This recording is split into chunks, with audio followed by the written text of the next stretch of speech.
말씀드릴 성경 구절은 누가복음 23장 34절에서 43절까지 말씀입니다. 말씀을 읽겠습니다. 이에 예수께서 이르시되 아버지 저들을 사하여 주옵소서. 자기들이 하는 것을 알지 못함이니이다 하시더라.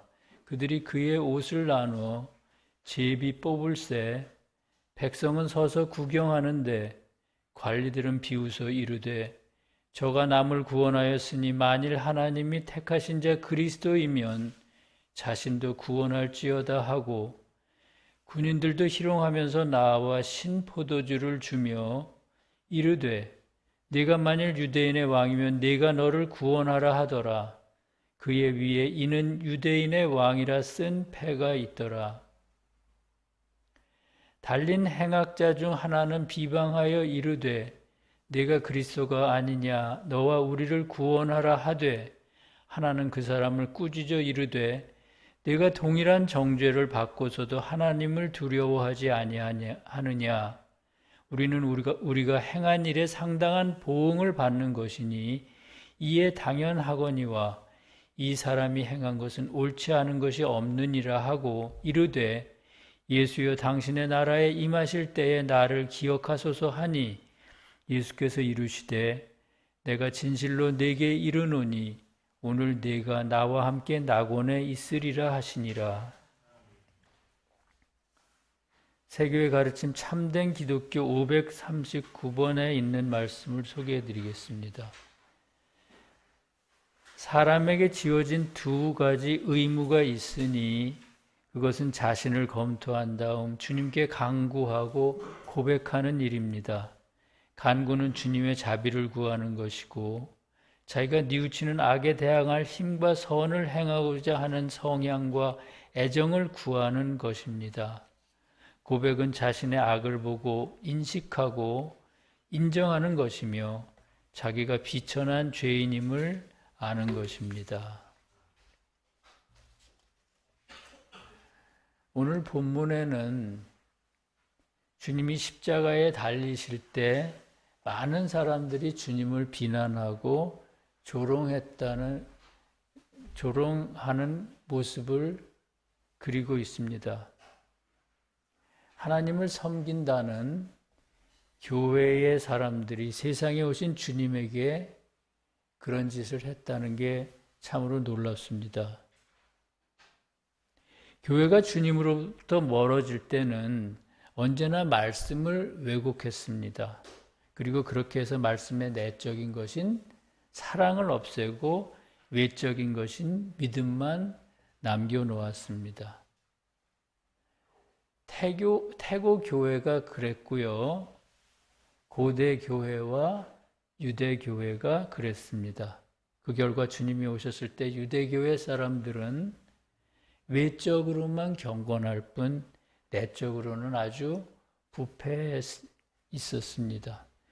그런 까닭에 주님께서는 화 있을진저 외식하는 서기관들과 바리새인들이여 잔과 대접의 겉은 깨끗이 하되 그 안에는 탐욕과 방탕으로 가득하도다 이렇게 그들을 책망하셨습니다.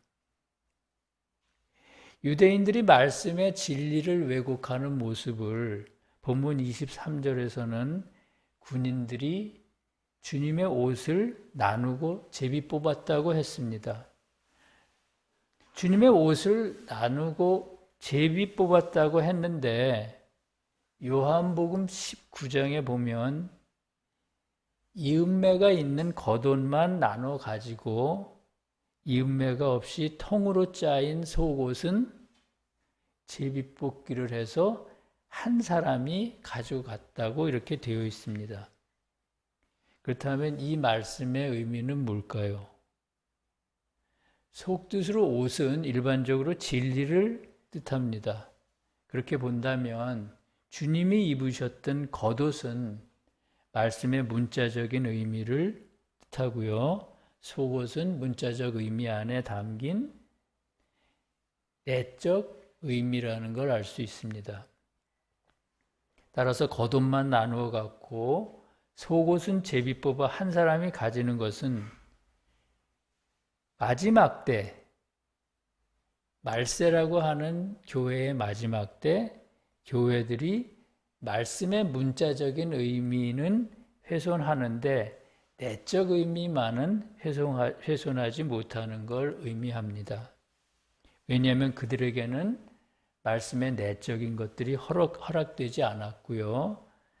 내적인 것을 모른다면 훼손할 수도 없기 때문입니다. 그런가 하면 본문 26절에는 군인들이 주님께 신포도주를 드렸다고 했습니다.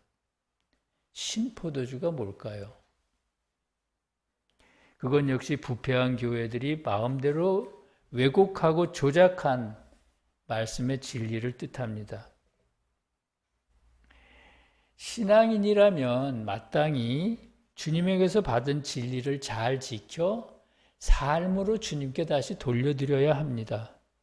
그러나 부패한 교회들은 말씀 안에 있는 믿음과 사랑 또는 진리와 선한 삶을 떼어놓음으로써 진리를 변질시켰습니다. 주님이 주신 진리를 그렇게 변질시키고 더럽히는 것이 바로 유대인들이 주님께 드리는 신포도주입니다. 유대인들은 그런 방법으로 주님을 모욕하고 폭행했습니다.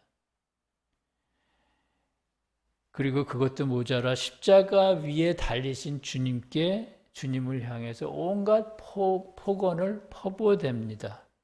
그것에 대해 본문 35절과 37절까지는 다음과 같이 말합니다. 백성은 서서 구경하는데 관리들은 비웃어 이르되 저가 남을 구원하였으니 만일 하나님이 택하신 자 그리스도라면 자신도 구원할지어다 하고 군인들도 희롱하면서 네가 만일 유대인의 왕이면 네가 너를 구원하라 하더라 이렇게 말합니다. 주님이 고초를 당하시는 동안 백성들은 그냥 바라보고만 있었습니다. 또 관리와 군인들은 주님을 비난하고 비웃었습니다. 주님은 아무 잘못도 없는데 주님을 그 의로우신 주님을 십자가에 못 박아 놓고 어떻게 그렇게 비웃고 비난할 수 있었을까요? 그들에게 아주 조그만한 연민이라도 있었을까요? 그렇다면 백성과 관리와 군인은 각각 어떤 사람이었을까요? 백성은 영어로 people인데 영적 의미로는 진리를 사랑하는 사람을 뜻합니다. 진리를 사랑한다면 무엇이 거짓이고 무엇이 진실인지를 분별할 수 있었을 것입니다. 그런데 왜 그들은 주님을 그냥 바라만 보고 있었을까요? 대중들은 보통 위험을 감수하면서까지 진리를 지키려 하지 않기 때문입니다. 만약 어떤 사회를 이끄는 진리 또는 질서가 와야 된다면 그로 인한 피해는 온전히 구성원들의 몫이 될 것입니다. 그럼에도 대중들은 그것을 생각하지 않습니다. 당장 자신의 안전을 먼저 생각합니다.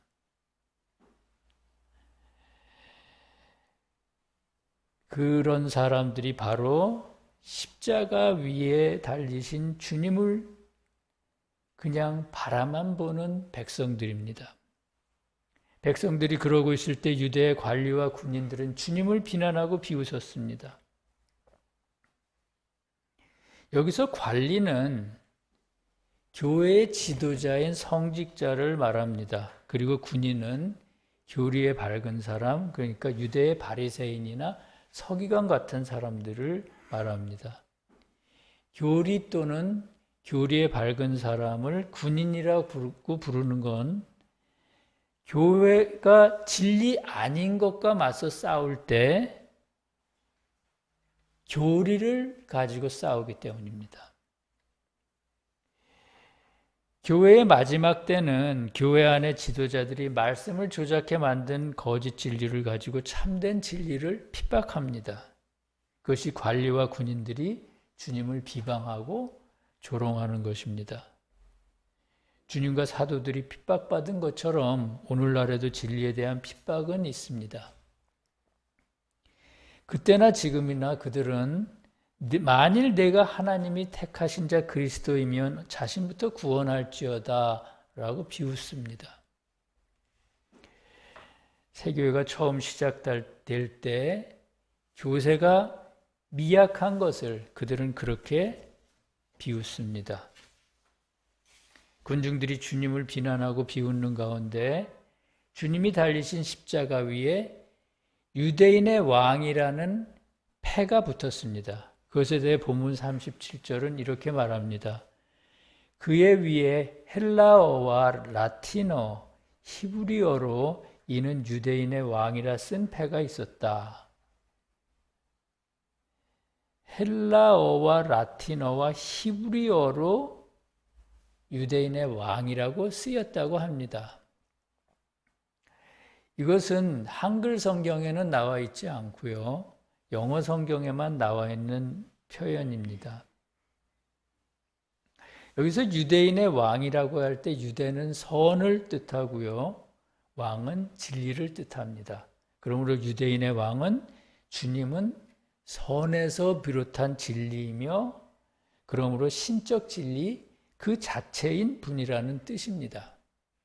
왜냐하면 신적 진리는 진리만 있는 것이 아니라 그 바탕에 선 또는 사랑이 있는 진리이기 때문입니다. 그러니까 주님이 곧 신적 진리 자체라는 사실을 히브리어와 헬라어, 라틴어로 폐하에 적어 십자가 위에 모든 사람이 볼 수 있도록 붙였다는 것입니다. 그렇게 하도록 하신 주님의 섭리는 무엇일까요? 이것에 대해서는 성문서에 특별한 설명이 없습니다. 개인적으로 이해하기는 구약과 신약의 말씀과 그것의 내적 의미를 통해 신적 진리이며 말씀 자체이신 주님이 세상에 오셔서 고난을 받으시고 그렇게 해서 영화롭게 되신 것을 세상의 모든 사람에게 알리기 위한 것이었다고 생각합니다. 왜냐하면 구약의 말씀은 히브리어로 처음 기록되었고요.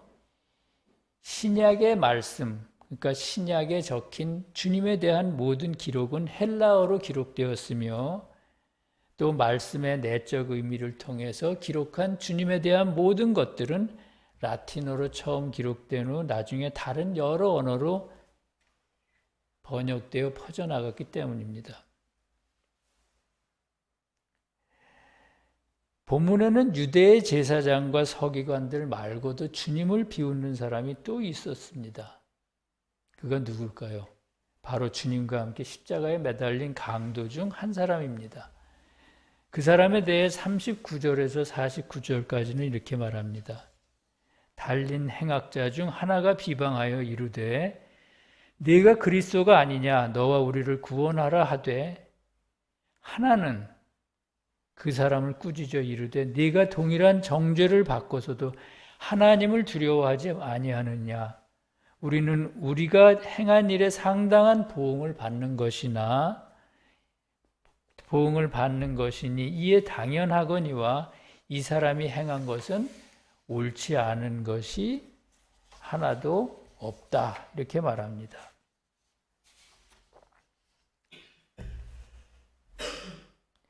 주님과 함께 십자가에 달린 강도 중 하나는 끝내 주님을 인정하지 않았고 조롱했습니다.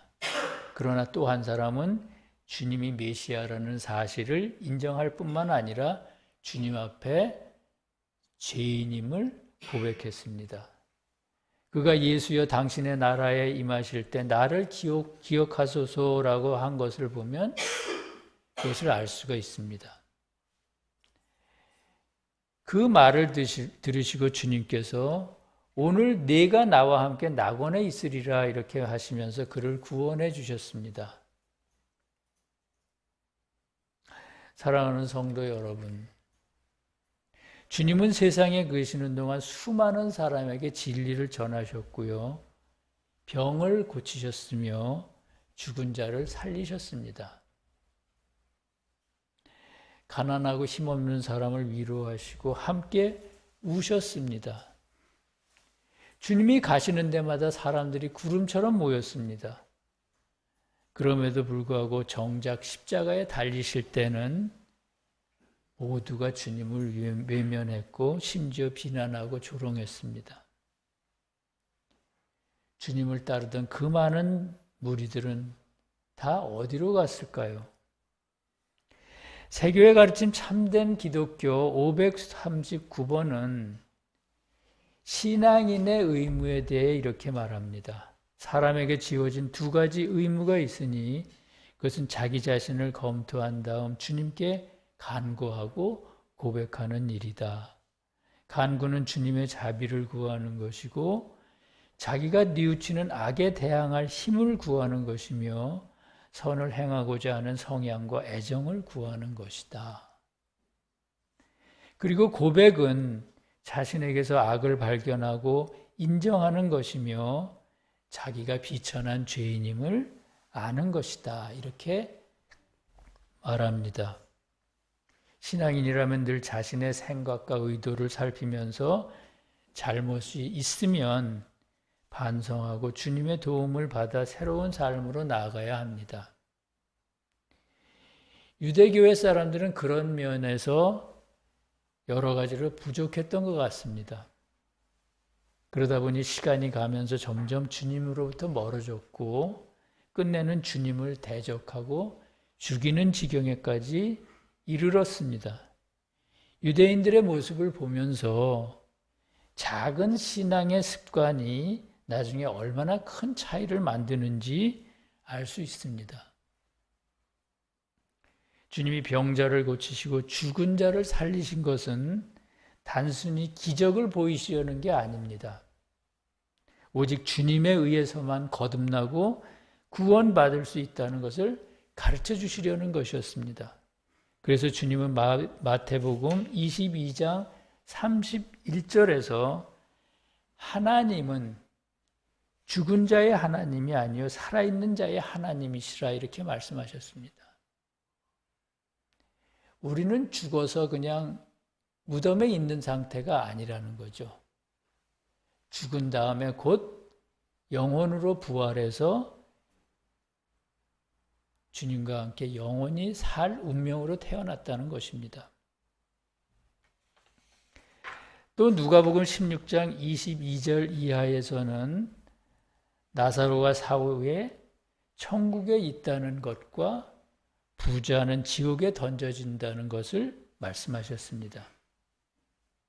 그런데도 유대인들은 사후에 영혼으로 부활하는 것과 영원한 삶이 있다는 걸 믿지 않았습니다.